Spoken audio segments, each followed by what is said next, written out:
Hello students, आज हम वर्गमूल की भाग विधि के प्रश्नों का अभ्यास करेंगे। तो सबसे पहले हम 3 अंकों की संख्या का भाग विधि से वर्गमूल निकालना सीखेंगे। तो देखिए हमारे पास यहाँ पर 2 संख्याएं लिखी हुई हैं, एक लिखी है 961 और एक लिखी है 784। ठीक है, तो आज हम इन दोनों संख्याओं का भाग विधि से वर्गमूल निकालना सीखते हैं। तो सबसे पहले हम लोग क्या करते हैं, जैसे 961 है तो 961 को हम लोग ऐसे ही कॉपी करेंगे 961। ठीक है, ये चिन्ह किसका होता है, वर्गमूल का। ये तो आपको पता ही है कि इस चिन्ह का मतलब है कि ये संख्या का क्या निकालना है, वर्गमूल निकालना है। तो सबसे पहले हम लोग क्या करते हैं, संख्या उतारने के बाद दो संख्याओं के पेयर बनाते हैं। लेकिन ये पेयर हम लोग यहाँ से नहीं, कहाँ से बनाते हैं, इस तरफ से।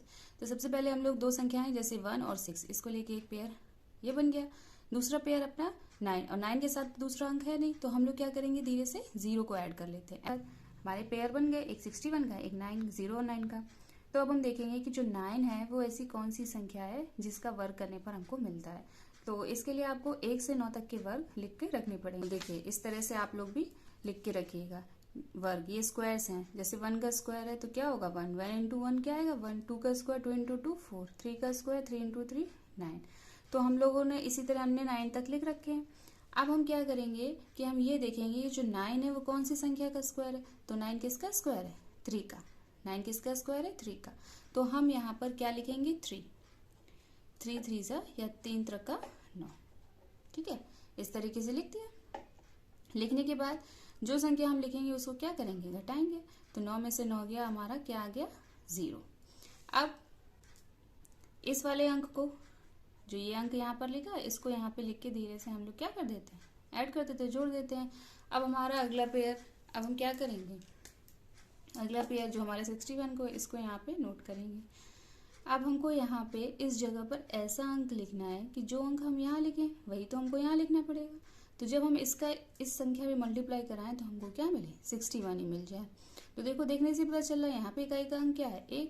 तो यहाँ पे अगर हम 2 रखेंगे, मान लो हमने यहाँ पे 2 रखा और यहाँ पे भी 2 लिखा, तो 2 का जब 62 में गुणा करेंगे तो देखिए कितना आएगा। 2 का अगर हम 62 में मल्टीप्लाई करते हैं तो 2 दूनी 4, 2 चंग 124 आ गया। 124 तो 61 से ज़्यादा हो गया, यानी कि हम यहाँ पे 2 नहीं रख सकते। तो हम यहाँ पे क्या लिख लेंगे, 1 1 यहाँ लिखेंगे और 1 ही यहाँ पर लिखेंगे। सेम ही अंक लिखा जाता है। अब हम मल्टीप्लाई करा के देखें, 1 का 1 में गुणा किया तो 1 ही आएगा, 1 का 6 में गुणा करेंगे तो 6 आएगा। जो लिखा उसको माइनस कर दिया, 1 में 1 गया 0, 6 में 6 गया 0। तो हमारा आंसर क्या आ गया, 31। आंसर लिखने का तरीका क्या है, सबसे पहले हमने वर्गमूल का चिन्ह लगाया, फिर उसमें हमने संख्या लिखी। संख्या लिखने के बाद हमारा जो आंसर आया ये हमारा शेषफल होता है और ये उत्तर। तो हमारा आंसर क्या आ गया, 31। यानी 961 का वर्गमूल क्या हो गया, 31। इसका उल्टा क्या, अगर हम कहें कि 31 का स्क्वायर क्या होगा, तो 31 का स्क्वायर क्या हो जाएगा, 961।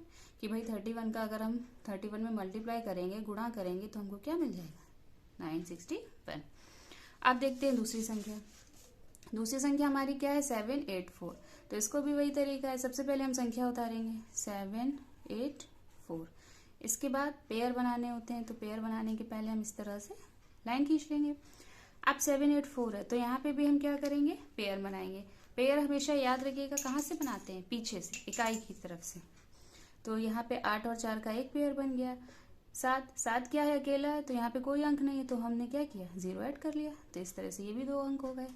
अब क्या करना है, अब फिर से वही स्टेप 1 में हमने पेयर बना लिए। पेयर बनाने के बाद हमको ये देखना है कि जो 7 है वो कौन सी संख्या का वर्ग है। तो आइए इससे फिर से चेक करते हैं, क्या 7 किसी संख्या का वर्ग है, 7 किसी भी संख्या का वर्ग नहीं है। 1 4 और 4 के बाद क्या आ गया, 9। हमको चाहिए क्या, यहाँ पे 7। तो हम क्या करेंगे, 9 तो लिख नहीं सकते कि अगर हम यहाँ पे 3 लिखेंगे और यहाँ 3, तो 3 3 9, 9 तो ज़्यादा हो जाएगा 7 से। तो हम क्या करेंगे, छोटी संख्या लिखेंगे। तो 9 के पहले क्या है, 4। तो हम यहाँ पर क्या लिख दें, 2। तो 2 यहाँ लिखेंगे, 2 यहाँ लिखेंगे। ठीक है, तो 2 दूनी 4। जो लिखे उसको क्या करते, घटाते हैं। तो 7 में से 4 गया, हमारा कितना बच गया, 3। अब नेक्स्ट स्टेप में क्या करेंगे, जो हमारा अगला पेयर है उसको हम यहाँ पे कॉपी करेंगे, उतार लेंगे, यानी हमारा 384 बन गया। जो संख्या यहाँ पे लिखी थी उसको यहाँ पर लिख के ऐड करते हैं, तो 2 में 2 जोड़ दो, कितना आ जाएगा, 4। अब फिर से वही कि यहाँ पे हम कौन सा अंक लिखें, कि जो अंक यहाँ लिखे वही अंक इस जगह पे लिखें, और जब इस अंक का इस संख्या में गुणा कराएं तो हमको क्या मिले, क्या मिलना चाहिए, 384। तो आइए देखते हैं। अब देखो यहाँ पे पहले तो हम ये देखते हैं कि यहाँ पर हम क्या लगे। तो यहाँ पर जो आपको चाहिए होता है उसका आप इकाई का अंक देख लो। इकाई का अंक क्या है, 4 है। तो अब इससे चेक करो कि 4 किस किस में इकाई का अंक आ रहा है। एक तो यहाँ पे आ रहा है 4 और एक किस में आ रहा है, 8 के स्क्वायर में। 8 का वर्ग अगर देखें तो क्या है, 64 है। तो या तो हम यहाँ पे 2 लिख सकते हैं या फिर 8 लिख सकते हैं। अगर हम यहाँ पे 2 लिखेंगे, मान लो हमने यहाँ पे क्या लिख दिया, 2, जैसे ये हो जाएगा 42 और यहाँ पे भी 2 लिख देंगे तो इस 2 का इसमें गुणा होगा। तो यानी हम गुणा करके देख लेते हैं रफ में। तो 2 दूनी 4 और 2 चौको 8, 84 मिला। जबकि हमको क्या चाहिए, 384। यानी हम थोड़ा सा बड़ा अंक लिखें। तो बड़ा अंक 4 इकाई भी किस में आता है, 8 में आता है, पहले भी बताया हमने। तो यहाँ पे हम क्या लिख दें, 8।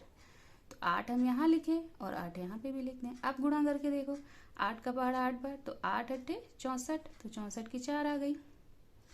और हासिल कितने हो गए, 6। 8 चौको 32, 32 में 6 जोड़ दिया, कितना आ गया, 38। तो देखो सेम आ गया, 384 ये था, 384 ये था। अब क्या कर दो, जो संख्या लिखी उसको माइनस कर दो, यानी कि यहाँ पे कुछ नहीं बचा। शेषफल क्या हो गया अपना, 0। तो आंसर क्या आ गया, 28। यानी कि जो 28 है, अगर हम इसका 2 बार मल्टीप्लाई करें, यानी 28 इंटू 28, तो हमारा स्क्वायर क्या मिल जाएगा, 784। और अगर इसके उल्टा कहा जाए, यानी कि 784 का वर्गमूल क्या है, तो आंसर में हमेशा बच्चों याद रखना कि ये चिन्ह जरूर लगाना। अगर आप ये चिन्ह नहीं लगाओगे तो इसका मतलब है कि आप वर्गमूल नहीं बता रहे हो। तो 784 पे वर्गमूल का चिन्ह लगाया और आंसर अपना क्या आ गया, 28।